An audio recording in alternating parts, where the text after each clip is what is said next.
কবি রুদ্র মোহাম্মদ শফিউল্লাহ রচিত বাতাসে লাশের গন্ধ।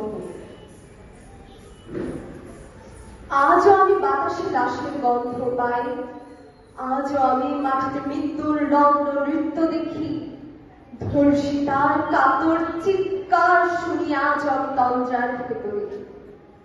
এ দেশ কি ভুলে গেছে সেই দুঃস্বপ্নের রাত, সেই রক্তাক্ত সময়? বাতাসে লাশের গন্ধ ভাসে, মাটিতে লেগে আছে রক্তের দাগ। এই রক্ত মাখা মাটির ললাট ছুঁয়ে একদিন যারা বুক বেঁধেছিল, জীর্ণ জীবনের পুঁজে তারা খুঁজে নিষিদ্ধ আধার।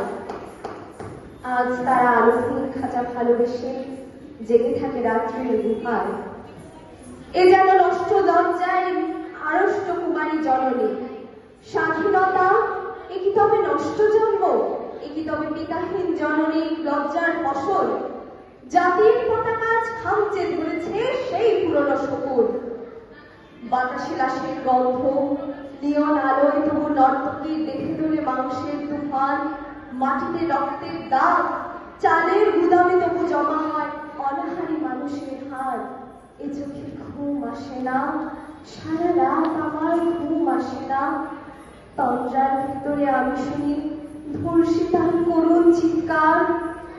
নদীতে পানার মতো ভেসে থাকা মানুষের লাশ, মুন্ডহীন বালিকার পুকুরে খাওয়া বিভৎস শরীর ভেসে উঠে চোখের ভিতরে। আমি ঘুমোতে পারি না, আমি ঘুমোতে পারি না। রক্তের কাফনে মোড়া কুকুরে খেয়েছে যারে, শকুনে খেয়েছে যারে, সে আমার ভাই, সে আমার মা, সে আমার প্রিয়তম পিতা। স্বাধীনতা সে আমার স্বজন হারিয়ে পাওয়া একমাত্র স্বজন। স্বাধীনতা সে আমার প্রিয় মানুষের রক্তে কেনা অমূল্য ফসল। ধর্ষিতা মনের শাড়ি, ওই আমার রক্তাক্ত জাতির পতাকা। ধন্যবাদ।